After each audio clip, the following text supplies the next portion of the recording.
Hey, it's Benji Cole, son of Al Cole from CBS Radio and host of the syndicated talk show People of Distinction.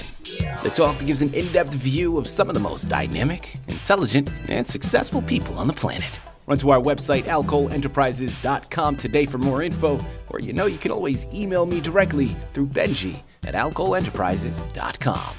And on the line with us today, we have JeanDeanPierce. We're going to be discussing his amazing novel, The Next Big Thing. Now, it's available for purchase through Amazon, BarnesandNoble.com, pretty much all online book resellers. But people, if you want to gather everything that Jay has in store, well, do yourself a favor and head directly to his personal site. And that's JeanDeanPierce.org. There you'll find more information on Jason himself, more information on this fantastic novel. But people, get this. This is not the only book that Jason has written. You're going to want to check out another novel called Totality. Also available for purchase through those places that I've mentioned. But people, again, if you want to gather everything, it's a one-stop shop. JeanDeanPierce.org is where you got to go. And before we go any further, I want to take this opportunity and point out that Jay was brought to our network, People of Distinction, today by one of the best advertising firms in the business. And of course, I'm talking about Quipper Prints. So listen to me. For my writers out there who have gone through their process, spending some sleepless nights at times, creating your masterpiece, although now you've done it. You've gotten to the end of the road, but now you need help moving the book you just developed. Well, if that's you, give yourself the best gift you could possibly give and contact Quipper Prints. They're one of the best in the business to do it with proven results. Head on over to quipperprints.com today and gather all the ways that their fantastic team is going to help you do just that. And listen, it is an absolute pleasure to have Jay here on the line. Now, his book, The Next Big Thing, the moment you start to do some research on it, you understand the journey you're about to take. You need to just sit back, strap in, and get ready because this book is a non-stop page turner. It's a sci-fi adventure that is entertaining to no end. I'm telling you, you need something to pass the time on a rainy day. This book's got what you're looking for. You need something to pass the time on a rainy day, but also has a wonderful message underneath that you can truly take to the bank. I'm telling you, there's a solid foundation here. This book has also got what you're looking for. Now, even though that underlying message may not be the big thing of the book, right? Because again, it's written for entertainment purposes, people, but there's an underlying message of perseverance. There's an underlying message of just battling through any obstacles and always understanding that, listen, when one door closes, well, if you look hard enough, you may see another window that is opened up. And it's about taking those opportunities when they come your way. This book has a lot to offer outside of just that entertainment fact. And for me, as I was doing research in preparation for the interview, I kept thinking how I could easily see this as a TV series, this as a Hollywood blockbuster. I'm telling you, it's got limelight written all over it, okay? This is going to be on the big screen. Be on the lookout, okay? Give it some time, but remember, you heard it here first through People of Distinction. This is going to be one of the next big things in Hollywood, I'm telling you. At the end of the day, Jason is the expert. It's his book. He's written it. He's going to be able to articulate everything much better than I ever could. So like I said to you before, sit back and strap in. Jay, first and foremost, welcome to People of Distinction, and thank you very much for being a guest. How are you doing today, man? I'm doing great. Thanks for having me, Benji. Jason, listen, man, it's a pleasure. I think what you're doing here, or what you've done, rather, is something special, man. There are a lot of novels out there, but yours just captures something beautifully where, again, there's a unique balance of that entertainment, but also, again, that underlying message of perseverance, which I think is huge because we understand, just as a society, people, let's call a spade a spade. We're all dealing with a lot. Coming out of the pandemic, which seems like it was an eternity ago, but we're starting to see spots where it's a slight resurgence. We're starting to see a huge divide amongst this country. And listen, let's call it the biggest elephant in the room, just the cost of living. My goodness, the pressures that it's putting on people every day is something that is scary. It truly is. And your book has that entertainment aspect where people can escape, but also that underlying message of perseverance, which people can relate to and inspire them to truly look for their next big thing. So listen, it's a pleasure, man, to have you here. I love what you're doing. Before we go into the book, Jay, tell us a little bit more about yourself and your background. Sure. I am a lifelong storyteller, starting as a kid. This, of course, was just telling stories word of mouth and getting myself into trouble as a little kid with it because I didn't think I was doing any harm, but fooling adults, when little kids fool adults, they tend to not like the kid after that. So that was my issue, but always a science fiction fan, always, loved movies, loved science fiction movies. And as I got older, I got into filmmaking as a young guy, and I had a small group of artistic friends, and that's what we did when we were kids. We made films, and it was, back then it was more of a novelty. It's not like now where everybody has an iPhone in their back pocket and can pull it out and make So I did that for many years, working as an editor and, producing my own independent films back in the late 90s and early 2000s. And then had a couple of kids and got swept away with that and, was, stay-at-home dad for many years, watching my girls. And, now that they're getting older, I really wanted to get back into something with storytelling, and I felt that writing was the purest way for me to do that. Yeah. Well, Jay, thank you very much, man. Listen, so much to unpack there. First and foremost, you're talking about how you were telling these stories, right? But pranking adults. And it sent me down my memory lane and going through the Rolodex of memories. And I've had my fair share of that. Now, it's interesting how as kids, man, we just love to prank adults. It's one of the most fun things. There's something that's innocent from our perspective as the child. But depending on the tale that's being told, it's not so fun from the adult's perspective. So, I can relate to that. But, you talk about your background in film production and where your creative background lies. And as I said when we first started this interview, man, I could see this as a film. I can see this as a television series. And now I see the pieces starting to come together with why and how you developed this. I want to go a little further, though, and I want to hear it from you. When it comes to this book, The Next Big Thing, what inspired this particular narrative? Like I said, I've been a lifelong science fiction fan my whole life. And in order to have science fiction, you got to have science. Yeah.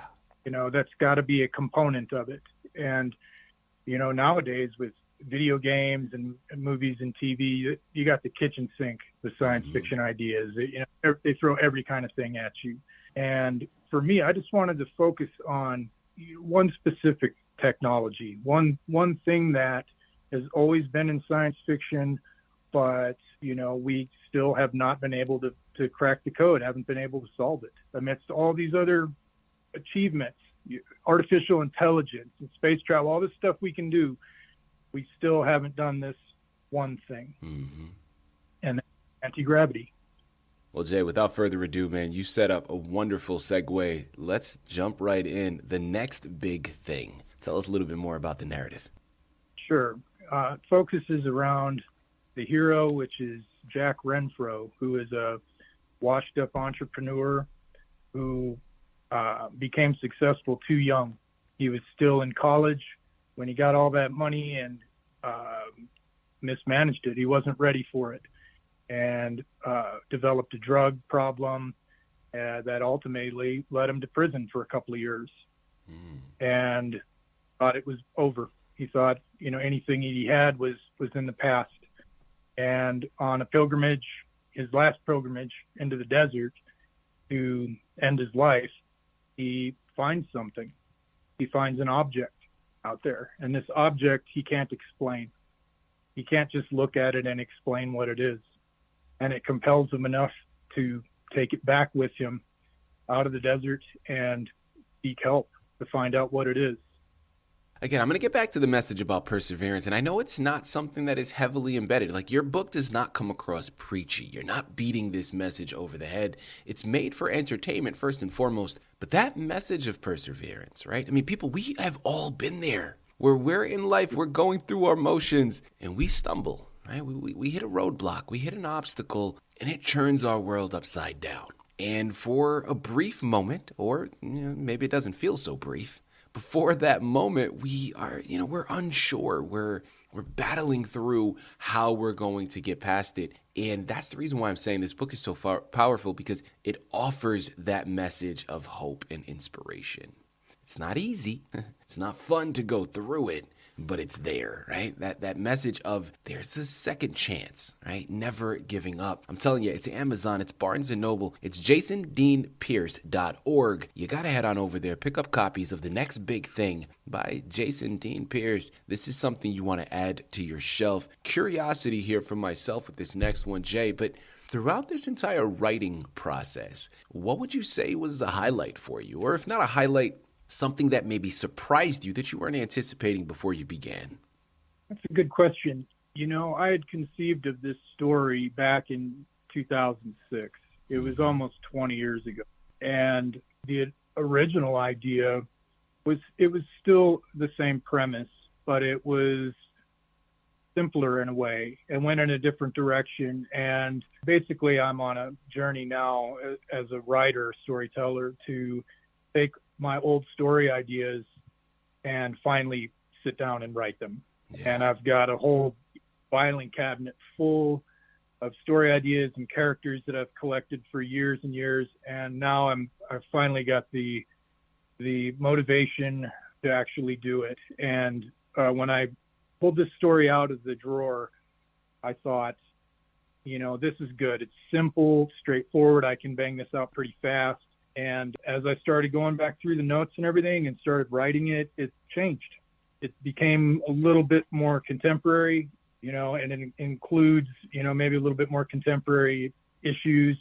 Mm-hmm. And it did. It had a transformation while I was writing it, like you said. Jay, I'm telling you, you're smacking them out the park here, man. You're setting up segues all over the place. You're talking about how the storyline just grew, developed, manipulated, maybe even itself at certain times. During this process, well, can you describe its particular moment when your own characters or your storylines took on a life of their own, surprising even you as the writer? Well, Benji, I'll tell you that I'm not really revealing anything by saying that the hero, Jack Renfro, he discovers a form of anti-gravity. Mm-hmm. And by discovering this form of anti-gravity, he realizes that if he can take this and, mount it onto something load-bearing, that it will float around. And then he says, what if I take that a step further and make it into a vehicle? And how many times over the years as a kid have you thought, man, it would be so cool to have a flying car like Blade Runner, or a flying car, Back to the Future or whatever. But, when you watch those, they don't have propellers. They don't have jets. They're just flying. They float as if by magic. And what is this missing, thing that we're not getting? What's this missing gap in technology that we haven't discovered yet? Well, he discovers it and tries to put it to use with his entrepreneurial nature and tries to start a car company. He says, if I can give a true flying car to people, this is revolutionary. But somehow in the process of that, he has to hire people. He has to bring in, he can't do it himself. He's not a technical expert. He has to bring in very special engineers, very special scientists to help him with this. And in the process of doing that, they make another discovery, and this other discovery just sends it over the top, man. It changes reality. And that was the real turning point for me in the story. Love that. You know what I love even more? It's just a quick side note and really a curiosity for myself here. But we're talking about these flying cars and he's using this anti-gravity technology. And I remember growing up and seeing films, like you said, like Blade Runner, like Back to the Future, and being in awe about this world that we were coming upon. But at that time, Right. it still seemed like something that was so far off that I was like, yeah, that looks awesome. But I don't know if it's ever going to be in my lifetime. Now, I'm still not sure if it's going to be in my lifetime, but I'll be honest with you, Jay, with the advancement of technology, man, my goodness, things seem to be growing and developing faster than I ever thought that they would. And I don't know, man, maybe like another 20 years, we may just have some type of technology just like that. This is fantastic stuff, people. I'm telling you, this is why you got to go and pick up the book. I want to dive down this rabbit hole here, Jay, and I want to ask you, man, as someone who has written this book, you know these pages and this storyline like the back of your hand. Well, if you had the opportunity, well, we would set up a portal, man, and you could walk through it and you could enter the world of the book that you've established. Which page would you choose to land on and live in? And why?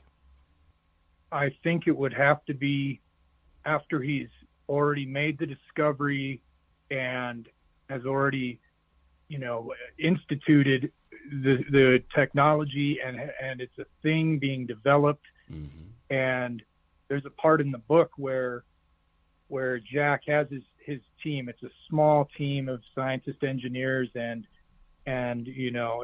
the way it is now with engineers, they make them do one special little thing, and that's what they do. But in this book, he requires his engineers to be jacks of all trades. They have to be able to kind of do builders and be able to make things to prototype this technology. So when they get to where they have a working prototype, it's called the 01. And the 01 is a legit flying car, and they're trying to figure out how do we make this thing work and how do we make it safe. And I think at that point of the story, it's kind of exciting if you're an idea person and you like that type of thing, the development of the technology.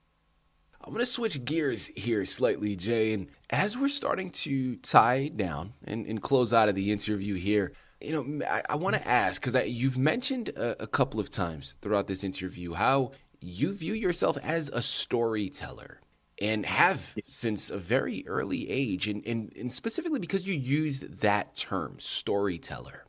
Well, My next question here may border on, philosophical, but that's fine. I do think it's good to kind of touch up on some of these things from time to time. But Jay, how do you believe the power of storytelling can shape our understanding of reality and even influence society? Well, I think it already has. I think it's been huge. And I remember as a kid watching soap operas with my grandma. My grandma would watch me, and every day it was on. It was the same characters every day, and it was a little more story every day. Yeah. And even as a young guy, I had this realization that people need their stories every day. They need something, and that's how we learn. That's how people don't repeat mistakes, is because somebody told them a story, a cautionary tale, or guided them in some way, and it's always been.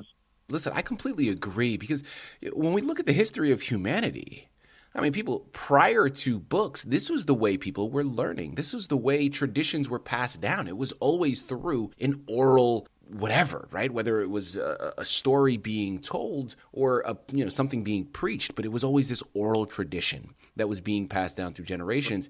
And now it has continued, and even in books. And like I said, with regards to Jason's book here, the next big thing, people, this book is entertaining to no end. But even that has the power to shape and influence you, because that underlying message of perseverance, of never giving up, of, to use an old adage of, pulling yourself up by the bootstraps here. This is a way that it can help shape and develop even your mentality, but your mentality for the better. Because I'm telling you, this book is amazing. And that's not all. As I mentioned, we don't have time to go into it right now.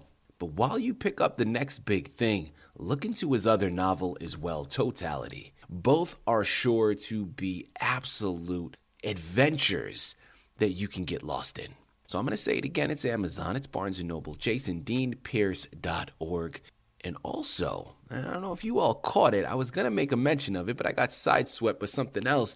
Jason mentioned that he has a whole host of ideas, a myriad of ideas and characters and plot lines that he's been thinking about. So, what I gathered from that is there's much more on the horizon. Be on the lookout, and we got plenty to keep us entertained for the time being. So make sure you pick up the next big thing in totality. But check back into JeanDeanPierce.org frequently to get the next novel the moment it is released.